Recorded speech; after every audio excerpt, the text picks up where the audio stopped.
Hai, kembali lagi dengan saya Putri Rayani dari kelas B Reguler 2019.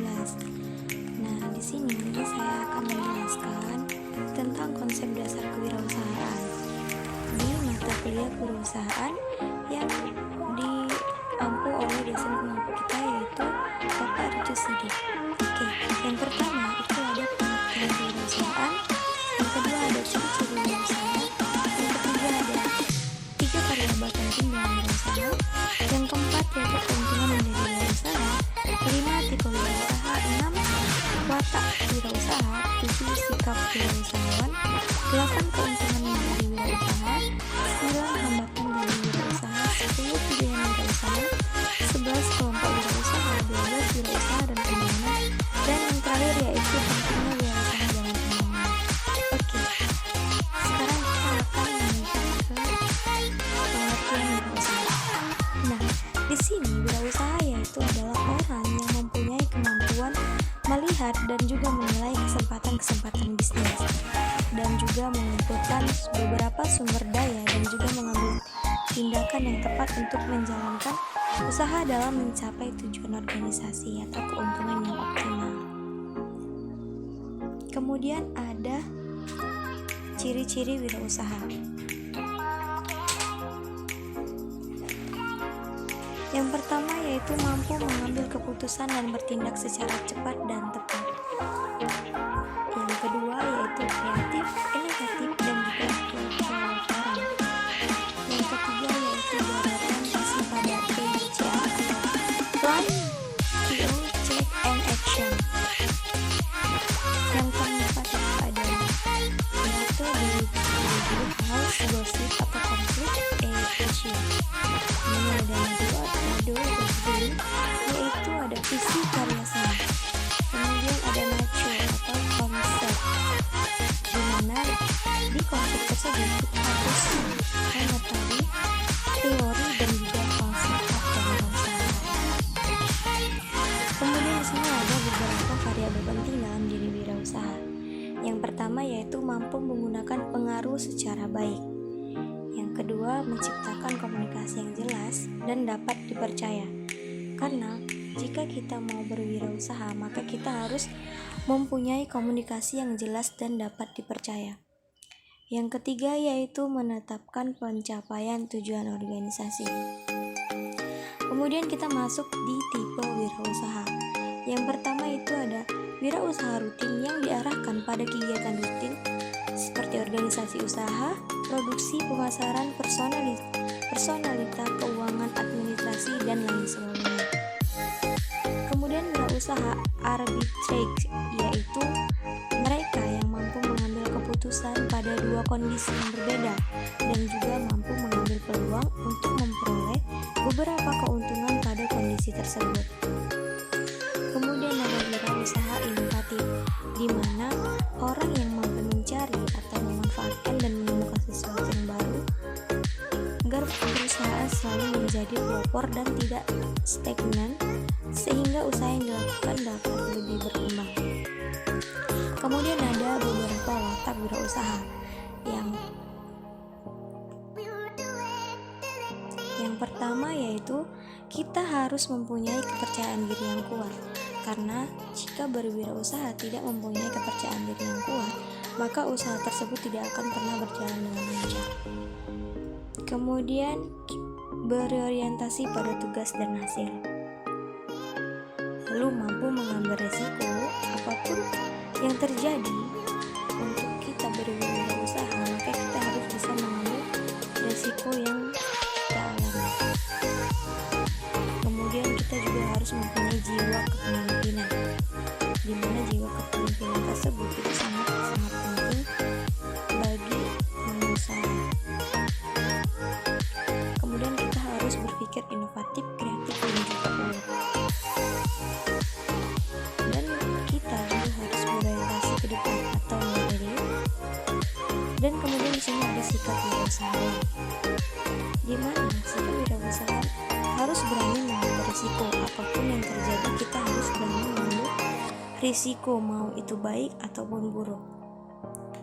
Kemudian kita harus berpikir ataupun bersikap kreatif dan inovatif. Lalu kita harus mempunyai visi dan mempunyai tujuan yang berkelanjutan. Dan yang paling penting yaitu kita harus mempunyai sikap yang percaya diri. Yang keenam, kita harus aktif, energik, serta mampu memanfaatkan waktu secara tepat. Karena apapun kegiatannya, apapun usahanya, waktu adalah uang.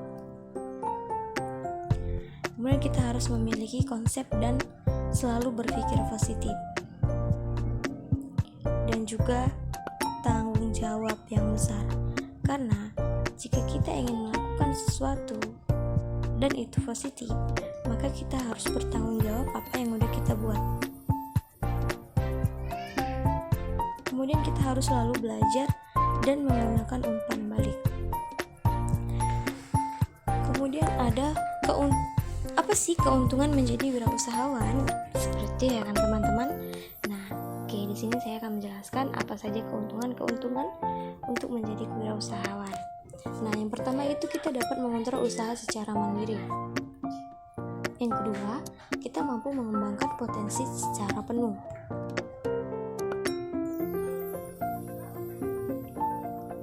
Kemudian yang ketiga, kita harus memperoleh keuntungan sesuai keinginan. Kemudian membuka lapangan kerja bagi orang lain yang membutuhkan. Nah, hambatan apa sih untuk menjadi wirausahawan?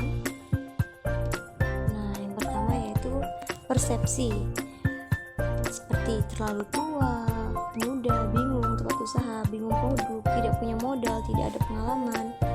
Sebenarnya persepsi seperti itu harus dihilangkan karena itu menjadi hambatan bagi kita yang ingin membuka usaha. Walaupun kita itu sudah terlalu tua ataupun kita terlalu muda, kita itu harus mempunyai pemikiran yang maju. Jangan karena umur kita tidak bisa berwirausaha seperti itu kan. Nah, jika tidak ada pengalaman, maka kita bisa belajar dengan teman-teman kita yang sudah memiliki usaha. Nah, kemudian kita harus mempunyai kreativitas, di mana di situ ada emosi. Di dalam emosi itu pasti kita mempunyai takut risiko.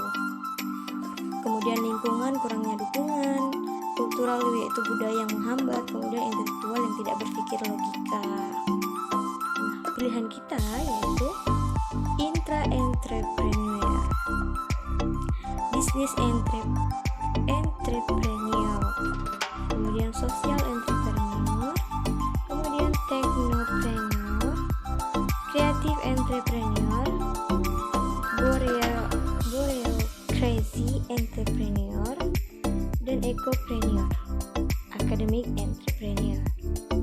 Nah, resiko pengusaha Singapura. Contohnya Singapura yaitu usahanya yaitu 7,2%, Cina dan Jepang yaitu 10%, Amerika Serikat 11,5%, dan Indonesia 0,18%. Nah, David McClellan, negara dapat makmur jika risiko pengusaha minimal 2%. Kelompok wirausaha Indonesia. Yang pertama yaitu usaha kecil rumah tangga. Kemudian usaha kecil, usaha menengah, usaha besar. Penyerapan tenaga kerja. Yang pertama itu ya UKRT dan UKM sekitar 99%, sumbangan tahun PBD 40%. Kemudian usaha besar sekitar 1%, sumbangan tahun PDB yaitu 60%. Wirausaha dan pembangunan. Suatu bangsa akan berkembang lebih cepat apabila mempercepat wirausaha, memperluas ruang lingkup kemerdekaan ekonomi, dan menciptakan lingkungan yang kondusif. Disebutkan oleh Rockir tahun 1992.